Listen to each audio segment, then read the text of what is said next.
beautiful afternoon. I'm very excited to talk with you guys this afternoon because I'm joined with Tal Thompson, who is an incredible realtor. We met in Victoria, BC, but he has since packed up his life and moved with his partner to Nanaimo, BC. And I think he's kind of living that ideal semi-retired lifestyle that a lot of us want to live. And so I'm very excited to introduce him to you today because we're going to talk a little bit about, being on your second career, setting up your lifestyle for what you actually want it to be, and then also using your real estate career to free up your time to pursue hobbies and things that you really love to do. So, Tal, thank you for being here today. Thank you so much for having me. I'm excited, and it's beautiful here today.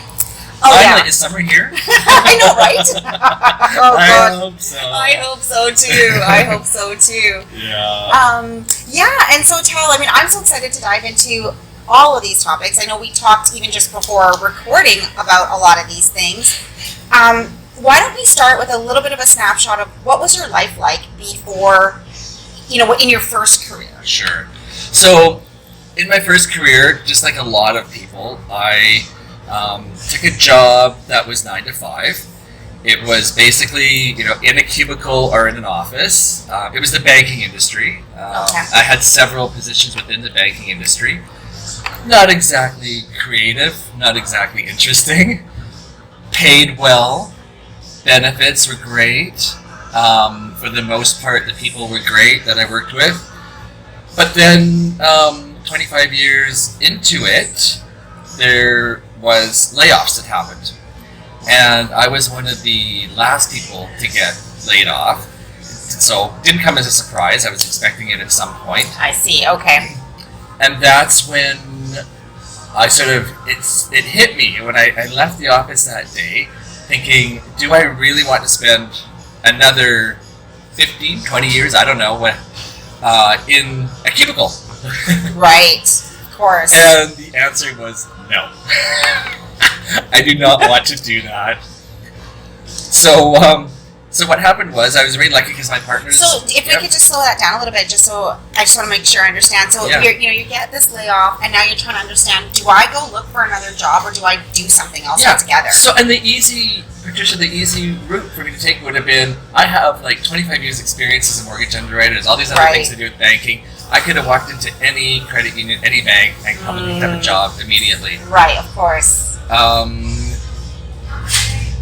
Literally, though, I would start to sweat thinking about that. Okay, so you've got cold sweats thinking about going back to your old job at this point? Pretty much. Right. And I was living in North Vancouver with my partner, and we were, had been moving up. Vancouver's a very expensive place to buy property, and we were moving up from condo to condo and renovating, and finally had this beautiful townhouse with a hot tub our own private hot tub on the roof of this townhouse in North Van, overlooking everything. Wow. We loved it, but getting into a house, that next step was, and especially now that I didn't have a job, I wasn't sure what I was going to do exactly at that point. We came over to Victoria. My partner's from Ontario, so he didn't know Victoria as well as I had growing up around here. Right. So we came over. He was in a bodybuilding competition actually here, and he fell in love with it. And literally that weekend, while we were here for his show, we were out looking at real estate. And back then, 7 years ago, getting into Victoria is not like getting into Victoria now. Sure, yeah, it's a different ballgame Victoria, now. especially coming from Vancouver, it's like, I got all this money, this is great. Totally. So we did it just in the right amount of time, but I still didn't have a job. Yes. I still wasn't working. Right. So we get over here, we get set up in our new beautiful home, and everything's great. And it's one of those old-fashioned homes, and it's built in 1810. Yeah. So really cool, and we did some renovation and all this stuff. And then finally it was time for me to really start thinking about what I wanted to do. Too young to fully retire, and also just I had too much energy. I just couldn't sit around and just be a house person. Very interesting, because I talk to a lot of people sort of in that stage, whether you're already in real estate and you're just feeling like, oh, it's not a good time to make a move because I've already been doing this for so long, or I've been where I'm at for so long. but I love what you guys, and we're going to get further into getting even out of Victoria and into another city, but you guys were able to see how the shift and doing something different was going to serve your life and serve the way you wanted to design your life for this next phase of 100%. Yeah. 100%. And I wanted to open up an Airbnb when I got to Victoria, so we did that in the house that we bought here. So that started to roll in income on my side of the family, my sort of part of it. And then we became quite friendly with our neighbors, and our next door neighbors on one side, they both are real estate agents, husband and wife team. Yeah. And we were over having drinks one night. So the legend is. As realtors do. Exactly. After they'd had some just some time and some energy talking that night, and finally one of them looked at me, Beth, and she said, "Tal, you would make a really good real estate agent. Have you ever thought of doing that?" And I said, I like real estate. I like renovating my house. I like all this kind of stuff. I could maybe give this a go. So she said, I'm not going to lie. It's a lot of hard work to start with. But I think you have it in you. So, and I'm here to help you, and blah, blah, blah, blah. I'm living right next door. And so I credit her for that sort of getting me sort of interested in becoming a realtor. Right.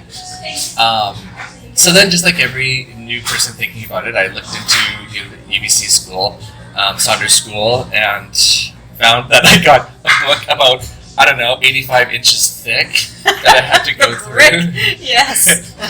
And, learning all the math and all that kind of stuff. So I took a good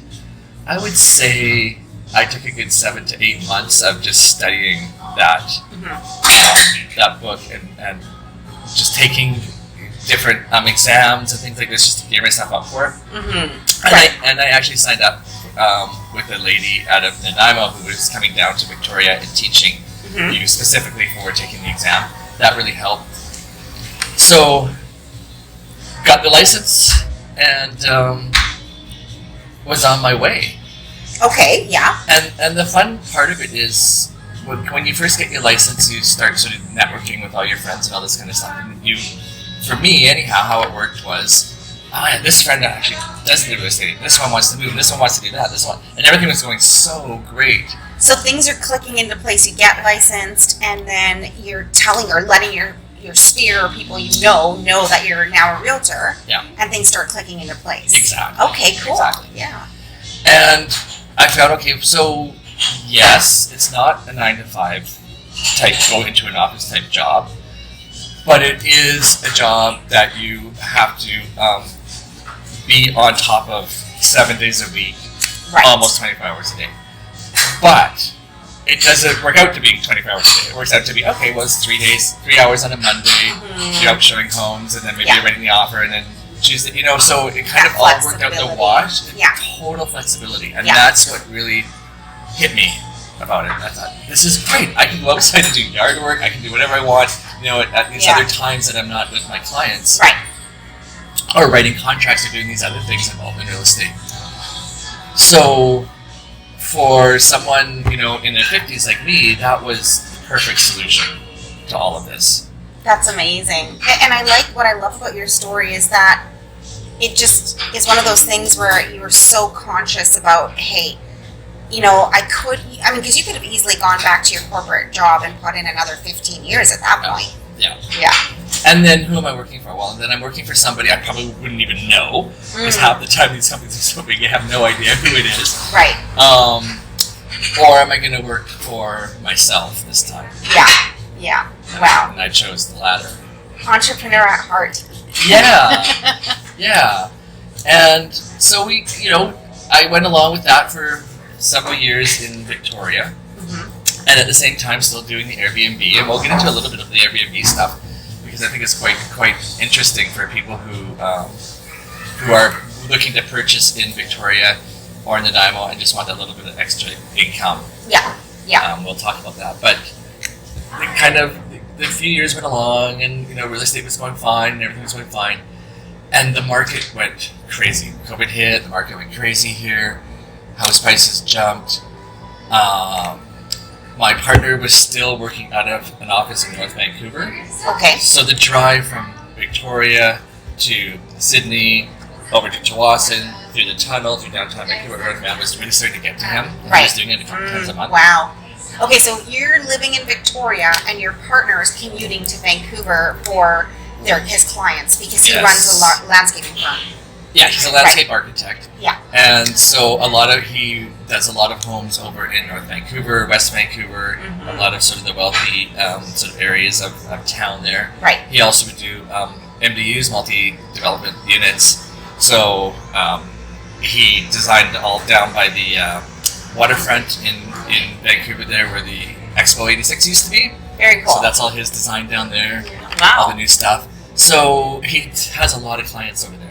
And he did need to go over at least once a week to meet. And he would sort of, so the long and short of it is that was just getting to be a long trip for him to do that. So I said, well, you know what, real estate's gone crazy here. Let's just put our house up for sale in Victoria, see what we can get for it. And even as a real estate agent at that time, we didn't know what was going on. Like, we thought we knew. Yeah. And I thought I came up with a good price. Sure. But and I would have been happy with that. But gee, I was even happier. So I think that's the thing. Back then, it was like so many. Is you put the market on. Like you say, came up with a good price.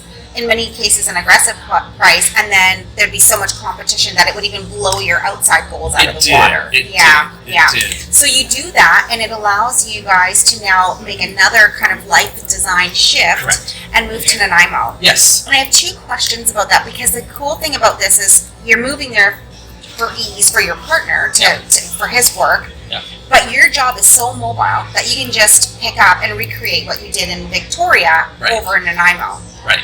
Okay, so let's dive into the piece where, because it's clear that you are able to, you now have vision and you're able to structure your work life or your entrepreneur, your business, your real estate business the way you want it to. You move to Nanaimo, you free up some cash flow again, and you go into a bodybuilding competition, right? Yeah. So that's so interesting, and I mean, if you follow Tal, if anybody follows Tal on social media, if you don't, go follow him. If you do, you'll see just how many hobbies he has. Like Tal, you did the bodybuilding, you designed costumes. Tell us about how your real estate career enables you guys to be flexible, but also allows you all this time to do these things that you love to do now. Yeah, no, that's the most amazing thing about real estate. So yes. And again, I want to say, like, in the beginning of your career, if you're thinking about getting into this career, it's going to be a little bit more structured and a little bit more time-consuming in the very beginning. But as you move through the years, a couple years down the road, depending on how aggressive you are with your business, you are going to get to the point where you're going to be able to free up space and time for yourself to do these types of things. Yeah. And that's really the key, I think, to this whole sort of lifestyle shift. And I think it's really clear now that being in your 50s is like being in your 40s in the old days, well, certainly right? You make it look that way. And I think a lot of people, it's that way, I think, for a lot of people now, too. Like, we're not ready to retire. Some of us can't afford to retire. It's not like our mothers and fathers who, sometimes it was just a one-person working household where the dad was working and the mom was at home working there with the kids. And they were still able to pay up their mortgage and retire usually quite nicely and all that kind of stuff. It's not so much like that anymore. So we need to think about different ways of making money. Real estate, absolutely 100%, is a great way to do it for a second career. And then the other piece of it is running the Airbnb. Right. So when we moved to Nanaimo, we were lucky enough to find a home that actually had a suite above it. Okay. We call it, we christened it the Crow's Nest. I love that. I see it on social all the time. And we weren't too sure what was going to happen. Like I said, we had the Airbnb in Victoria. It was always booked up. Victoria is a destination city, Nanaimo not so much. Right. So we thought. However, we're booked solid. Like, in May, we had 2 days just last month, we had 2 days that were not booked. Amazing. And I actually crossed them off the calendar because I just needed to have a day or So two. much so that you needed a break. Yeah, that I needed a break. So If somebody is thinking of running an Airbnb, so you've got the real estate piece, I love that. You're in Nanaimo, living kind of that lifestyle in a home that you love by the water. If someone's thinking of running an Airbnb, in Victoria and Nanaimo, but in any city, what do you have to think about to know, how, if this is right for your life and if this is something that you can manage? So there's several ways of going about it. I mean, obviously the first thing is you got to look at your city and see what their rules and regulations are regarding it. And the city, more and more cities are bringing in these regulations, mostly because they want to be able to tax you, make some money. Right. If you are Airbnb out a space in your home that you share, so like say you're Airbnb out a bedroom, but you're sharing a kitchen space. Okay. That takes a special kind of person to do that kind of Airbnb, to be that kind of an Airbnb host. I see. Because you're having strangers come into your actual space all the time. Right. We did that in Victoria, and I have to say that we probably had 300 to 400 people come through our house, and we didn't have one problem with anybody. People were so respectful because they were coming into your house. Right. They were quiet, everything was clean. We never had nothing, no problems whatsoever. Okay. With that. So the other side is if you have an actual suite that the city would allow you to That's Airbnb totally out. separate, That's right. totally separate. Because I think one distinction you're trying to make, and I'd like to just make it, is that if it's in your home and there's some shared spaces, that's a lot easier to pull off from regulation. Yeah, because it can be so different, the rules and regulations in different cities. And you've had the experience with 2 different cities now. Exactly, and more cities across Canada are bringing in these regulations. So Victoria is pretty stringent. There's some of the most stringent regulations that I've seen. So, I mean, in a nutshell, you can rent out up to 2 bedrooms in your home with shared space. You cannot rent out a full suite in your home. They would rather that went out to the rental market, Right, the regular right. rental market. Yeah, you talk about the housing crunch Yeah. and stuff. Yeah. However, there are other opportunities for full suites because there's about 17 transient zoned buildings in Victoria that you can buy into. Right, okay. So if you see one of those come up and it's something you're interested in, it's extremely lucrative in Victoria. Interesting. Do that. And then So I have a question for you on that note. So you're running these things. Is it something you enjoy? Do you have to be a specific personality type to like it, or? Well, obviously you have to really like people. Yeah, sure. Which as a realtor, And you're going to I meet think people from you get, all over the world, and that's the crazy fun part of all this. Right. Okay, that's amazing. So you've got options for how you run the Airbnb. If somebody is at a place in their lives where they're thinking, okay, I cannot do another 10, 15 years in my traditional corporate 9-to-5 job, what advice would you have for somebody who wants to enjoy this lifestyle that you've created for you and Ron? So my advice would be go and hang out with somebody. So if it's a real estate career that you're looking into, go and hang out with somebody. Either someone that you know that's a realtor, or we can put you in touch with some great people, and just ask them a whole bunch of questions. Ask them what it's like. Get as much information as you can. Right. Because I don't advise anybody to just jump into anything, but I do advise you to seriously think about how you want to spend the next chapter of your life, and that's really important. So do your education, do your background work. Hook up with another realtor, ask as much as you can, and we're all here to support. Like we have a great team here, the Kiteke team, and we're here to support new realtors a lot. You would not believe the support we give them. I won't get into it now, but trust me, it's awesome. Oh, that's a good point, because I think one thing, a lot of people think you join a team and it's a traditional team model, but you're a solo agent. You don't even live in the same city as I do. We live in different cities, and but we kind of support each other through masterminding together, and that's something you've been carrying with you through your move from one city to another. Yeah, 100%. And I think that's the most important thing is you don't want to just be a realtor out there on your own. You need to have that background, that back support. You need to have be surrounded by good people. Yeah, you'll find totally. that realtors we are good people. We do want to see each other succeed, because if you don't succeed, then I don't succeed, kind of thing, right? Yeah. So we want to make sure that we're all in a good place with that. And that would be my advice. And basically just go for it. I mean, there's that old saying that life is short. Isn't it? Yeah. And it really is. And you Yeah. don't. And as a teenager, or someone in your 20s or 30s, you might not realize that. But once you hit your 40s and 50s, you think, where did the time go? Wow, that went fast. And I wonder if that really made you be as conscious as you were about being intentional and designing, your life going forward, and being like, hey, I want to do the things I want to do. I want a career that serves me. I don't want to live to work. I don't want to live to work. I want to work to live the way I want to live. Yeah, 100%. 100%. And obviously the extra income from both the real estate and the Airbnb are a huge part of this. Yeah. They're a huge plus. Amazing. Oh my goodness. Well, Tal, thank you so much for your time today. If anybody out there is considering, I don't know if ditching is the right word, but making a career change. Ditch it.